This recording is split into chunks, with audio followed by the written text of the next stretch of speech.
আজকের গবেষক, চিন্তাবিদ ও মুক্ত বুদ্ধিসম্পন্ন মানুষের মনে প্রশ্ন জাগে, হাদিসের স্পষ্ট নাম উল্লেখ ছাড়া কেবল একটি ঐতিহাসিক টেক্সট হিসেবে আল কোরআনের ভেতর থেকে কিভাবে এই 4টি হারাম মাসের নাম নিখুঁতভাবে উদ্ধার করা সম্ভব। যদি আমরা তথাকথিত হাদিস অস্বীকৃতির দৃষ্টিকোণ থেকেও দেখি, তবে কোরআনের নিজস্ব টেক্সট ও ইন্টারনাল কোড কিভাবে এই মাসগুলোর সততা প্রমাণ করে। আজ আমরা নিখুঁত ভাষাতত্ত্ব, ইতিহাস, লজিস্টিক্স এবং কোরআনের নিজস্ব ক্রস রেফারেন্সের ভিত্তিতে চুলচেরা বিশ্লেষণ করব। সময় কেবলই একটি গাণিতিক একক নয়, সময় স্রষ্টার এক সুনিপুণ নকশা। পবিত্র কোরআনের সূরা আত-তওবার ৩৬ নম্বর আয়াতটি কেবল একটি ধর্মীয় নির্দেশ বা আইনি ঘোষণা নয়, এটি মহাজাগতিক কাল বা সময়ের উপর স্রষ্টার একচ্ছত্র কর্তৃত্বের ইস্তেহার। সূরা তওবার ৩৬ নম্বর আয়াতে আল্লাহ বলেছেন, আকাশমণ্ডলী ও পৃথিবীর সৃষ্টির দিন হতেই আল্লাহর বিধানে আল্লাহর নিকট নিশ্চয়ই মাসসমূহের সংখ্যা হল 12 মাস, এর মধ্যে 4টি মাস হল হারাম মাস। এটাই সরল বিধান। অতএব তোমরা এই মাসগুলোতে নিজেদের প্রতি জুলুম করো না, আর অংশীবাদীদের সকলের বিরুদ্ধে যুদ্ধ করো, যেমন তারা তোমাদের সকলের বিরুদ্ধে যুদ্ধ করে। আর জেনে রেখো যে আল্লাহ সাবধানীদের সাথে রয়েছেন।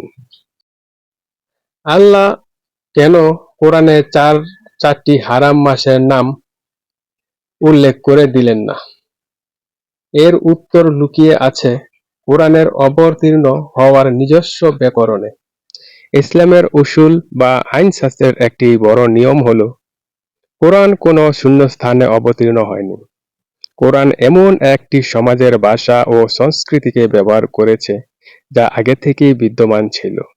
আরব সমাজে ইব্রাহিমী পঞ্জিকার এই 4 মাসের নাম ও অবস্থান আগে থেকেই মাহরুফ বা সুপরিচিত প্রথা। আল্লাহ আয়াতে বলেছেন, মিনহা আরবাআতুন হুরুম, অর্থাৎ তোমাদের জানা 12টি মাসের মধ্যে থেকে 4টি মাস। আল্লাহ এখানে আল আশহুর অর্থাৎ সুপরিচিত মাসসমূহ শব্দবন্ধের ভেতরেই নামগুলোকে সুপ্ত রেখেছেন।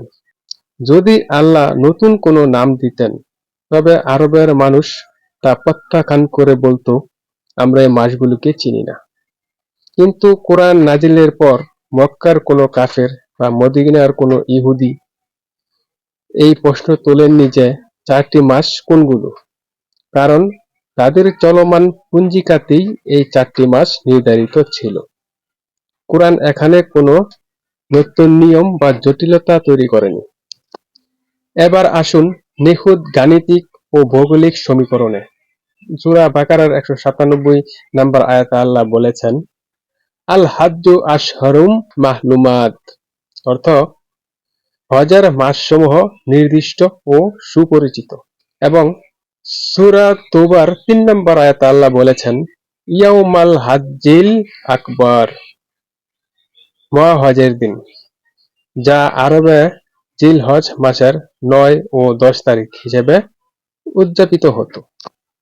সূরা হজের 27 নম্বর আয়াতে আল্লাহ বলেছেন, ওয়াআজ্জিন মিন্নাসি বিল হাজ্জি ওয়াতুকার জালাও ওয়া আলা কুল্লি দামিরি ইয়াহতিনা মিন কুল্লি ফাজ্জিন আমিক।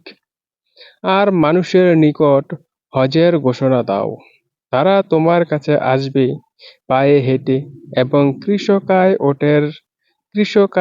ওটের পিঠে চড়ে দূর পথ পাড়ি দিয়ে। এখন হিসাব করুন, তৎকালীন যোগাযোগ ব্যবস্থায় ওটের পিঠে চড়ে ইয়েমেন, সিরিয়া বা ইরাক থেকে মক্কায় আসতে এবং হজ শেষ করে ফিরে যেতে একটি কাফেলার গড়ে 25 থেকে 30 দিন সময় লাগত। একটি সমাজ যদি পরপর 3 মাস যুদ্ধমুক্ত না থাকে, তবে কি দূর দূরান্তের হাজিদের পক্ষে মক্কায় আসা হজের আনুষ্ঠানিকতা শেষ করা এবং নিরাপদে দেশে ফেরা সম্ভব ছিল? কখনোই না।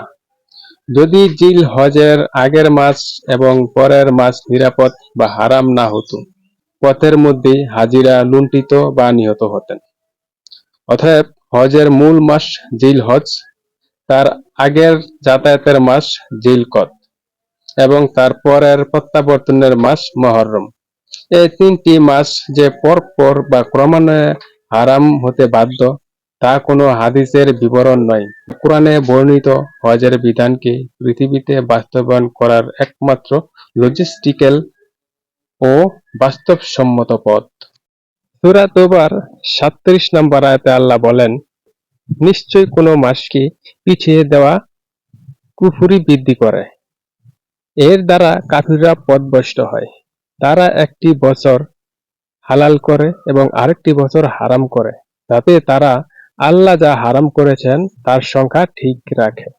ফলে আল্লাহ যা হারাম করেছেন তা তারা হালাল করে। তাদের মন্দ আমলসমূহ তাদের জন্য সুশোভিত করা হয়েছে, আর আল্লাহ কাফির কওমকে হেদায়েত দেন না। এই আয়াতটি একটি জীবন্ত ঐতিহাসিক সাক্ষী।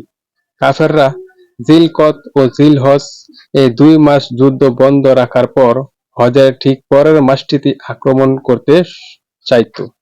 তাই তারা বলতো, এই বছর হজের পর যে মাসটি এসেছে ওটিকে আমরা সাধারণ মাস বানিয়ে দিলাম, ফলে এখন যুদ্ধ করা হালাল।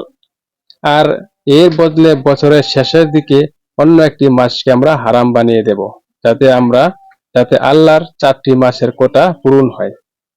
আল্লাহ কোরআনে এই কৃত্রিম কারচুপিকে নিষিদ্ধ করলেন এবং সময়ের চক্রকে তার আদি প্রাকৃতিক নিয়মে ফিরিয়ে দিলেন। এর অর্থ কি? এর অর্থ হলো, হজের ঠিক পরপরই যে মাসটির অবস্থান প্রাকৃতিকভাবে নির্ধারিত ছিল, অর্থাৎ মুহররম, তার পবিত্রতাকে স্বয়ং আল্লাহ এই আয়াতে সিলমোহর দিয়ে পুনরুদ্ধার করেছেন।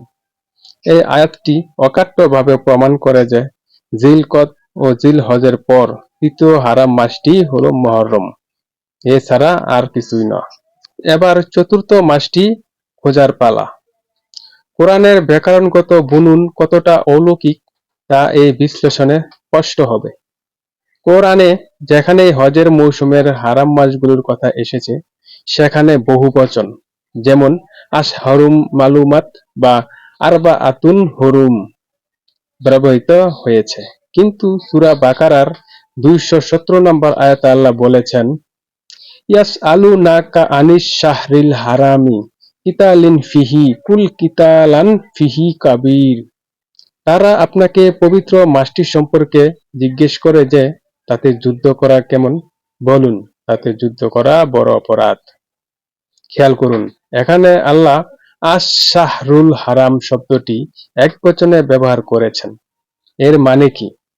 এর মানে হলো, পরপর 3টি হারাম মাসের যে চেইন বা ব্লক রয়েছে তার বাইরে বছরের অন্য কোনো এক জায়গায় একটি সম্পূর্ণ একক এবং স্বতন্ত্র হারাম মাস বিদ্যমান আছে। আরবের ইতিহাসে হজের মৌসুমের বাইরে বছরের মাঝামাঝি সময়ে বাণিজ্য ও উমরা মুদার এর জন্য কেবল একটি মাসই এককভাবে হারাম বা নিরাপদ ছিল, আর তা হলো রজব মাস। কোরআনে একক বচনে এই পবিত্র মাসের উল্লেখ এবং এর ঐতিহাসিক প্রেক্ষাপট অবধারিতভাবে প্রমাণ করে যে বিচ্ছিন্ন সেই চতুর্থ মাসটি হলো রজব মাস। আল্লাহ তাআলা সূরা মায়েদার ২ নম্বর আয়াতে মুমিনদের এই কালপুঞ্জির সম্মান রক্ষার চূড়ান্ত নির্দেশ দিয়ে বললেন, হে মুমিনগণ, আল্লাহর নিদর্শন সমূহের অবমাননা করো না এবং পবিত্র মাসেরও না। এখানে আল্লাহ হারাম মাসকে তার নিজের নিদর্শন বা শাআইরিল্লাহ এর অন্তর্ভুক্ত করেছেন। এর অর্থ হলো, এই সময়গুলোর পবিত্রতা রক্ষা করা কোনো সামাজিক প্রথা নয়, এটি সরাসরি ঈমানের অংশ। এই মাসগুলোতে গুনাহ বর্জন করা এবং ইবাদতের গতি বাড়িয়ে দেওয়া প্রত্যেক মুমিনের অবশ্যই করণীয় দায়িত্ব। প্রিয় দর্শক, আমরা যদি কোনো আবেগ বা প্রথাগত বর্ণনার বাইরে গিয়ে কেবল কোরআনের আয়াতের বুনন, লজিস্টিক্যাল বাধ্যবাধকতা, আরবের ভৌগোলিক বাস্তবতা এবং নাসি প্রথার ঐশ্বিক সংশোধনকে এক সুতোয় গাঁথি, তবে জিলকদ, জিলহজ, মুহররম ও রজব এই ৪ মাসের নাম কোরআনের পাতা থেকে জীবন্ত হয়ে আমাদের সামনে আত্মপ্রকাশ করে। কোরআনের এই চুলছেঁড়া বিশ্লেষণ আমাদের প্রমাণ করে যে আল্লাহর কিতাব কতটা সুসংহত, স্বয়ংসম্পূর্ণ এবং এর প্রতিটি শব্দ কতটা অলৌকিকভাবে একে অপরের পরিপূরক। আশা করি আপনারা এই ভিডিও থেকে সারাম্মাস আছে সেটা চিনেছেন। আল্লাহ আমাদের এই পবিত্র মাসগুলোর হাকিকত বোঝার এবং আমাদের জীবনে এর বারাকা হাসিল করার তৌফিক দান করুন।